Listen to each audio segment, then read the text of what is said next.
अगर इंसानों के अधिकार में प्रकृति को सजा सुनाने की क्षमता होती तो गंगा और यमुना नदियों पर प्रयागराज हाईकोर्ट में बाकायदा मुकदमा चलता।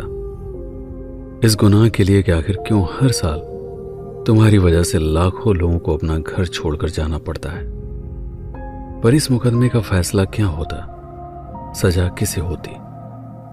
आइए एक रोमांचक मुकदमे के हम सभी साक्षी बनते हैं। इसका नाम होगा बाढ़ का असली अपराधी कौन। इंसानों की अदालत में गंगा और यमुना ने अपना पक्ष रखा कि आखिर हम अपराधी कैसे हो सकते हैं। हम तो पहाड़ों से आने वाले पानी को बहाकर समुद्र तक ले जाते हैं, वरना पूरा शहर ही डूब जाए। सजा देनी है तो पहाड़ों को, तो आखिर वो इतना पानी भेजता ही क्यों है कि हम संभाल ही ना पाए। पहाड़ों ने भी सफाई दी।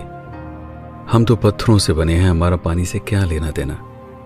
गलती बादलों की है जो आकर हमसे टकराते हैं और पानी की बूंदों में बदलकर नदियों में सैलाब ले आते हैं।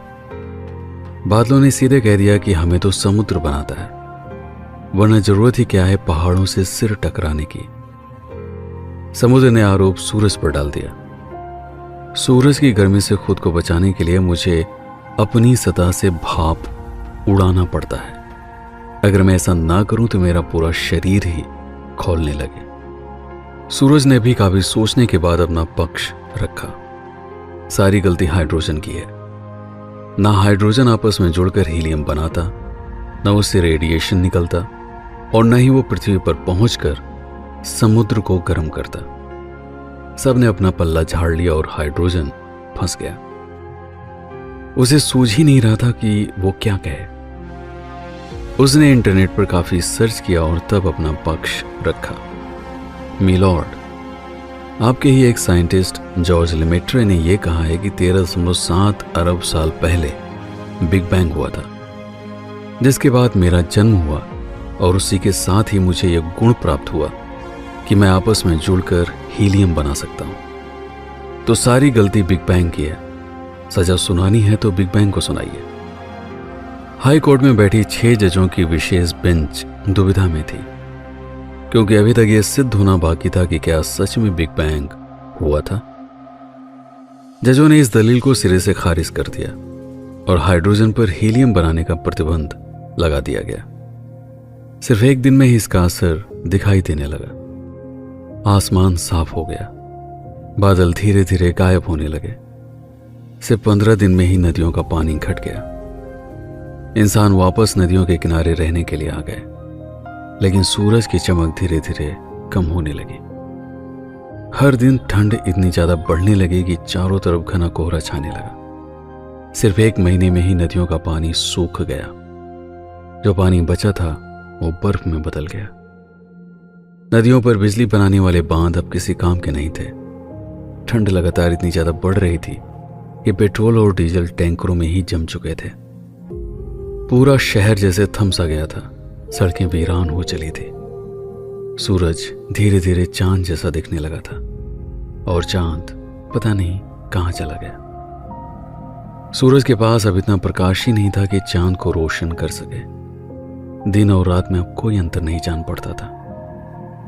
वैज्ञानिकों ने चेतावनी दी कि अगर हाइड्रोजन पर हीलियम बनाने का प्रतिबंध जल्दी ही ना हटाया गया तो पृथ्वी पर जीवन खतरे में पड़ सकता है।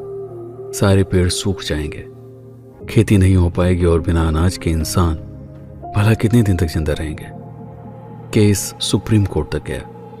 प्रतिबंध हटाने से पहले हाइड्रोजन को फिर से अपना पक्ष रखने का मौका दिया गया। हाइड्रोजन ने दलील दी, गलतियां आप करते हैं और दोष सृष्टि के नियमों को देते हैं। वो नियम जिनकी वजह से आप मनुष्य अस्तित्व में हैं। जिन सिद्धांतों पर यह दुनिया चल रही है वो एक दिन में नहीं बने। उनको बनने और विकसित होने में अरबों साल लगे हैं। इसलिए उन्हें बदलने का अर्थ है पूरे संसार में उथल पुथल पैदा करना। भला क्या जरूरत है इंसानों को ऐसी जगहों पर रहने की जहां उनको पता है कि बाढ़ के समय पानी आता ही है। बाढ़ कभी आए ही ना अगर आप थोड़ी सी बिजली बनाने के लिए नदियों के बहाव को रोकने की कोशिश न करें। नदियां थोड़ा सा फैलेंगी, उसके बाद खुद ही सिमट जाएंगी। सिर्फ सस्ती जमीन पाकर इंसान नदियों के तराई क्षेत्र में भी मकान बना लेता है, जबकि उसे पता है कि 2 या 3 महीने उसे घर से दूर जाना होगा। तो दोष आप इंसानों का है। उसके लिए आप हमें जिम्मेदार नहीं ठहरा सकते। हम सृष्टि के नियमों में बंधे हैं। हम वही करते हैं जिसके लिए हम बने हैं, लेकिन आप इंसान वो भी करते हैं जिसके लिए आप नहीं बने, और यहीं से सारी गड़बड़ियां पैदा होती हैं। बाढ़ तो बस एक संकेत है कि आपके द्वारा प्रकृति के साथ छेड़छाड़ की जा रही है। अगर इसे जल्दी नहीं सुधारा गया तो और भी भयंकर परिणाम आप मनुष्यों को भोगने पड़ सकते हैं। इसलिए इन समस्याओं पर आप सभी को अभी से ध्यान देना होगा, जिसमें आपकी आबादी भी सबसे बड़ी समस्या है। ये पृथ्वी अधिकतम 1000 करोड़ इंसानों की जिंदगी को चलाने के लिए ही संसाधन उपलब्ध करा सकती है, लेकिन हर मनुष्य को जितना चाहिए वह उससे अधिक इकट्ठा करने की कोशिश में जुटा हुआ है। यह एक दूसरी समस्या है, जिसकी वजह से ये वातावरण ही एक दिन आपके रहने के लायक नहीं बचेगा, और तब शायद आप मानव ही एक दूसरे के दुश्मन बन जाएं। आखिरकार मानव जाति को हाइड्रोजन ने शर्मसार कर दिया।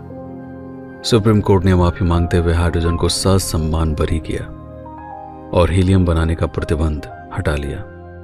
कुछ महीनों के बाद एक बार फिर से आसमान में सूरज चमकने लगा, आकाश में बादल नजर आने लगे, पहाड़ों पर जमी बर्फ पिघलने लगी, नदियों में पानी बहने लगा, मुरझाए हुए पेड़ फिर से हरे होने लगे, और लगभग 1 साल के बाद फिर से सब कुछ वैसा ही हो गया जैसा पहले था। लेकिन इस गुजरे हुए समय में पृथ्वी की आबादी लगभग 100 करोड़ कम हो चुकी थी, जिसकी वजह से जिंदा रहने की मूलभूत चीजों की कीमत अब 3 गुना कम हो गई थी। सर्वसम्मति से यह नियम बनाया गया कि नदियों के तराई क्षेत्र में घर बनाकर रहना गैर कानूनी है। मनुष्यों को बच्चे पैदा करने से रोकना भी संभव नहीं था, लेकिन उन्हें कम संतान जन्म देने के लिए प्रेरित करने हेतु सरकारों द्वारा नियम बनाया गया कि हर दंपति की 2 संतानों के जन्म से लेकर शिक्षा की सारी जिम्मेदारी सरकार की होगी। सारे बांध तोड़ दिए गए। हर देश की सरकार ने प्रत्येक घर को सोलर से बिजली खुद बनाने के लिए आर्थिक सहयोग प्रदान किया। पेट्रोल और डीजल पर चलने वाली गाड़ियां अब ग्रीन हाइड्रोजन और सोलर बिजली पर चलने लगी। कोयले से चलने वाले थर्मल प्लांट भी बंद कर दिए गए, जिसकी वजह से सीमेंट की फैक्ट्रियां भी बंद हो गई। सीमेंट का उत्पादन बंद हुआ तो शहरों में ऊंची ऊंची इमारतों का निर्माण कार्य भी बंद हो गया। आने वाले 70 से 80 सालों में ये इमारतें खंडहर बनने वाली थी। हर वो कारखाना बंद हो गया जहां पर ऊर्जा बड़े बड़े पावर प्लांट से आती थी। परिणाम स्वरूप विशाल शहरों को छोड़कर लोग छोटे छोटे गांवों की तरफ लौटने लगे।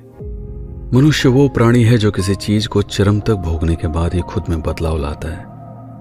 आप जो पाना चाहते हैं जब तक उसे हासिल न कर ले, तब तक दूसरों के समझाने को आप बस भाषण देना या ज्ञान प्रपंच ही समझते हैं। ये इंसान का स्वभाव है। जब तक वो खुद से गलतियां नहीं करता, तब तक वह उन बातों को मानने के लिए तैयार नहीं होता जिसे करने से उसे रोका जाता है। हर गलती की एक कीमत तो चुकानी पड़ती है, और मानव जाति ने वो कीमत चुकाई थी 100 करोड़ इंसानों को खोकर। पर शायद ये जरूरी भी था, ये समझाने के लिए कि आपकी जिंदगी कुछ मूलभूत नियमों की देन है। उनसे छेड़छाड़ मत कीजिए, उनके साथ एक संतुलन एवं अनुकूलता बनाकर रखिए।